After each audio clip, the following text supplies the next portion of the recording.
എല്ലാവർക്കും നമസ്കാരം. ഇന്നൊരു ചിക്കൻ ബണ്ണാണ്. ബണ്ണിനകത്ത് ചിക്കനൊക്കെ ഫില്ല് ചെയ്തിട്ടുള്ള ഒരു അടിപൊളി സ്നാക്ക്. അപ്പോൾ അതെങ്ങനെയാണ് തയ്യാറാക്കുന്നത് നോക്കിയിട്ട് വരാം. അപ്പോൾ ഞാൻ ആദ്യം തന്നെ ബണ്ണാണ് കേട്ടോ തയ്യാറാക്കുന്നത്. അപ്പോൾ അതിനായിട്ട് ഒരു മുട്ട എടുത്തിട്ടുണ്ട്. അപ്പോൾ ഞാനിതെല്ലാം തയ്യാറാക്കുന്നത് കേക്ക് മിക്സറിലാണ്. അപ്പോൾ പെട്ടെന്ന് നമുക്ക് ഈസി ആയിട്ട് കാര്യങ്ങൾ വേഗം നടക്കും. അപ്പോൾ അതിന് വേണ്ടിയിട്ട് ആദ്യം തന്നെ ഒരു മുട്ട എടുത്തിട്ടുണ്ട്. അതിലേക്ക് ഒരു ടേബിൾ സ്പൂൺ പഞ്ചസാര, അര ടീസ്പൂൺ ഉപ്പ്, പിന്നെ 2 ടേബിൾ സ്പൂൺ ഓയിൽ. ഇത് ചെയ്യാനായിട്ട് കേക്ക് മിക്സറൊന്നും വേണ്ട കേട്ടോ. നല്ലതുപോലെ നമ്മുടെ കൈ വെച്ചിട്ട് ആദ്യം ഒന്ന് മിക്സ് ആക്കിയിട്ട് നല്ലപോലെ തേച്ച് കുഴച്ചാൽ മതി ഈ മാവ്. ഞാനിപ്പോൾ ഇതുള്ളത് കൊണ്ട് ഇതിൽ ചെയ്യുന്നതേ ഉള്ളൂ കേട്ടോ. അപ്പോൾ ഞാൻ ആദ്യം തന്നെ ഒന്ന് മിക്സ് ആക്കിയിട്ട് 2 കപ്പ് മൈദ ഇട്ട് കൊടുക്കാം. ഇതിലേക്ക് 1 ടീസ്പൂൺ ഡ്രൈ ഈസ്റ്റ് എന്നിട്ടൊന്ന് മിക്സ് ആക്കി കൊടുക്കുന്നുണ്ട്. 1 കപ്പ് ലൈറ്റ് ചൂടുവെള്ളം. ആദ്യം വെള്ളം അത്ര ഒഴിച്ചിട്ട് നോക്കിയിട്ട് വേണമെങ്കിൽ നമുക്ക് ഒഴിച്ചെടുക്കാം. എന്നിട്ട് നന്നായിട്ടൊന്ന് മിക്സ് ആക്കി കൊടുക്കാം. ഇനിയിപ്പോൾ ഇത് മിക്സ് ആക്കിയതിന് ശേഷം ഞാനിത് ബീറ്റർ ഒന്ന് ഓൺ ആക്കിയിട്ടുണ്ട്. അപ്പോൾ നല്ലപോലെ ഇത് കുഴച്ച് നന്നായിട്ട് വരും. അപ്പോൾ നല്ല സോഫ്റ്റായിട്ട് തന്നെ കിട്ടുകയും ചെയ്യും കേട്ടോ. അപ്പോൾ നന്നായിട്ടൊരു 10 മിനിറ്റ് ഞാൻ ഇതുപോലെ ചെയ്ത് ഇനിയിപ്പോൾ കൈ കൊണ്ട് ഒന്നുകൂടി ഒന്ന് തേച്ച് കുഴച്ചിട്ടുണ്ട്. അപ്പോൾ നല്ല സോഫ്റ്റായി നമുക്ക് ഈ മാവ് കിട്ടിയിട്ടുണ്ട്.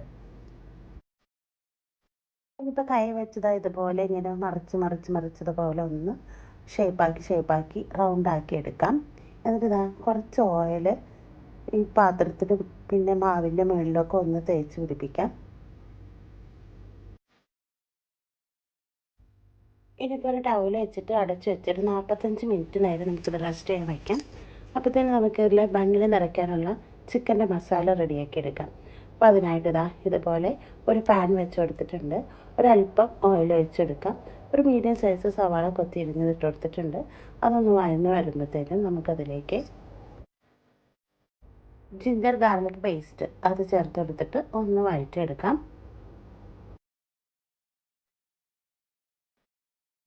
ഇനിയിപ്പോൾ വേണ്ടത് 1 ടീസ്പൂൺ ഉണക്കമുളക് ചതച്ചത് അതുകൂടി ചേർത്തെടുക്കുന്നുണ്ട്. പിന്നെ 1 ടീസ്പൂൺ കുരുമുളക് പൊടി. എന്നിട്ട് നന്നായിട്ട് ഇതൊന്ന് മിക്സാക്കി കൊടുക്കാം. ഇനി ഒരു പകുതി ക്യാപ്സിക്കം ചെറുതാക്കി അരിഞ്ഞതാണ് അതോട് ചേർത്തെടുക്കാം. എന്നിട്ട് നല്ലപോലെ ഒന്ന് മിക്സാക്കി കൊടുത്തിട്ടുണ്ട്. ഇനി ഇതിലേക്ക് 2 ടീസ്പൂൺ മൈദ അത് ചേർത്തെടുത്തിട്ട് നന്നായിട്ടൊന്ന് മിക്സാക്കി കൊടുക്കാം.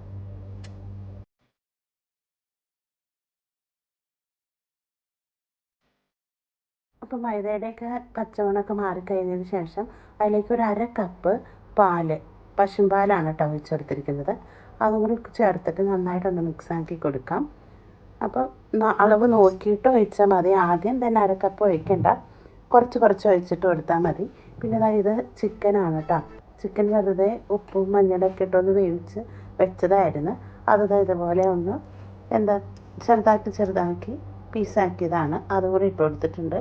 പിന്നെ ഇതിലേക്ക് ഇതുപോലെ 2 ചീസ് ഇട്ട് കൊടുക്കാം. അപ്പോൾ നമ്മുടെ ചിക്കൻ ഫില്ലിങ്സ് ഇവിടെ റെഡി ആയിട്ടുണ്ട്. നല്ല ക്രീമി ചിക്കൻ ഫില്ലിങ്സ് ആണ്. അപ്പോൾ ഇതിലേക്ക് ഞാൻ ഇപ്പോൾ ഉപ്പ് ചേർത്തിട്ടില്ല. നേരത്തെ ചിക്കൻ വേവിച്ചപ്പോൾ ഉപ്പൊക്കെ ചേർത്തതുകൊണ്ട് ഇതിൽ അത്യാവശ്യം ഉപ്പൊക്കെ ഉണ്ട്. പിന്നെ ചീസിന് ഉപ്പുണ്ടല്ലോ, അപ്പോൾ അതുകൊണ്ട് ചേർത്തിട്ടില്ല. അപ്പോൾ ഇനിയിപ്പോൾ അതവിടെ ഇരിക്കട്ടെ. നമ്മുടെ മാവ് നല്ലപോലെ പൊങ്ങിയൊക്കെ വന്നിട്ടുണ്ട്. ഇനിയിപ്പോൾ കൈ കൊണ്ട് ഇതൊന്ന് തേച്ച് കുഴച്ചെടുക്കാം നമുക്ക്. ഇനിയിപ്പോൾ നമുക്കിതൊന്ന് ഹാഫാക്കിയിട്ട് ഒരു 6-7 പീസാക്കി ഉരുളകളാക്കി എടുക്കണം. അപ്പോൾ അതിനായിട്ട് ഇതുപോലെ ഒന്ന് കട്ട് ചെയ്തെടുക്കാം. കട്ടാക്കിയത് ഓരോന്ന് എടുത്തിട്ട് ഇതുപോലെ ഒന്ന് ഉരുളകളാക്കിയിട്ട് ഒന്നിങ്ങനെ തിരിച്ചുണ്ടാകും. ഇതുപോലെ നമ്മളിങ്ങനെ മറിച്ച് ഒന്ന് ചെയ്തെടുക്കാം. അപ്പോൾ ഒന്നും കൂടി സോഫ്റ്റ് ആവും കേട്ടോ ഈ മാവ്. അപ്പോൾ ഇനിയിപ്പോൾ ഇത് മതി കേട്ടോ. അപ്പോൾ ഞാൻ ഇതുകൊണ്ട് ഒരു 6-7 എണ്ണം കിട്ടിയിട്ടുണ്ട് ബണ്ണ്.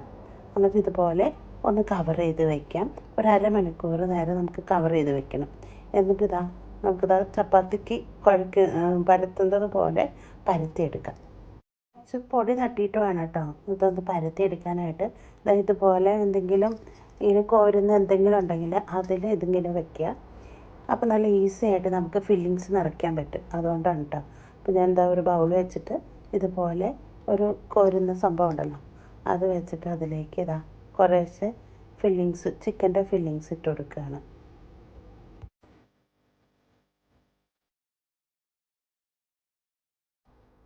എന്നിട്ട് എടുത്തിട്ട് ഇതുപോലെ അങ്ങോട്ടും ഇങ്ങോട്ടൊക്കെ ഒന്ന് ഇതുപോലെ ചെറുതാക്കി മുന്നിലേക്ക് ഇങ്ങനെ കൊണ്ടുവരണം. കണ്ടോ? അതുപോലെ കൊണ്ടുവന്നിട്ട് എടുത്ത് കൈ കൊണ്ട് ഒന്ന് ഉരുട്ടിയെടുക്കാം.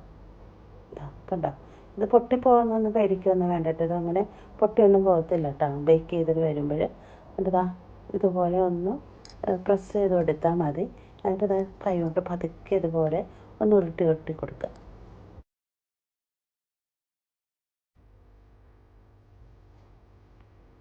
കണ്ടില്ലേ, നല്ല അടിപൊളിയായിട്ട് തന്നെ നമുക്ക് ബണ്ണിൻ്റെ ഷേപ്പിൽ തന്നെ കിട്ടിയിട്ടുണ്ട്.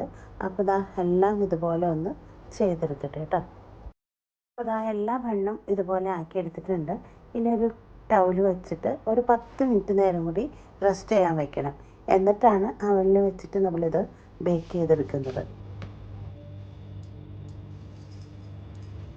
ഇപ്പോൾ ഒരു 10 മിനിറ്റ് കഴിഞ്ഞപ്പോഴത്തേനും നമ്മുടെ ബണ്ണിൻ്റെ ഷേപ്പ് കണ്ടോ, കുറച്ചും കൂടി വലിപ്പമായിട്ടുണ്ട്.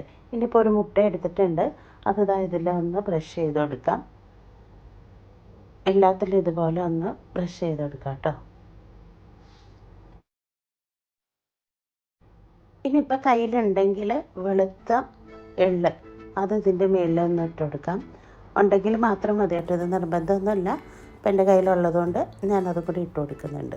ഒരു ഭംഗിയൊക്കെ ഉണ്ടാവുമല്ലോ, അപ്പോൾ അതിന് വേണ്ടിയിട്ട് അതും കൂടി ചേർത്ത് കൊടുക്കുന്നുണ്ട്. ഇപ്പോൾ ഇത് അവനിലേക്ക് മാറ്റാം.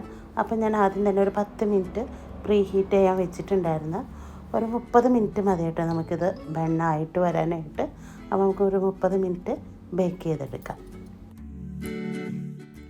അപ്പോൾ നമ്മുടെ ചിക്കൻ്റെ ബണ്ണൊക്കെ ഇവിടെ അടിപൊളിയായിട്ട് റെഡി ആയിട്ടുണ്ട്. അപ്പോൾ നമ്മുടെ കുട്ടികൾക്കൊക്കെ ഭയങ്കരമായിട്ട് ഇഷ്ടപ്പെടും കേട്ടോ ഇതുപോലെ കഴിക്കാനായിട്ട്. അപ്പോൾ എല്ലാവരും ഇതുപോലെ ഒന്ന് ട്രൈ ചെയ്ത് നോക്ക്. പെട്ടെന്ന് ഈസിയാണ് കേട്ടോ നമുക്കിതൊക്കെ തയ്യാറാക്കാനായിട്ട്. ബേക്കറി കടയിലൊന്നും പോകുമൊന്നും വേണ്ട ഇതുപോലെ കഴിക്കാനായിട്ട്. നമുക്ക് വീട്ടിൽ തന്നെ പെട്ടെന്ന് തയ്യാറാക്കിയെടുക്കാം. അപ്പോൾ നല്ലൊരു വിഭവമായിട്ട് വരുന്നത് വരെ എല്ലാവർക്കും ബൈ.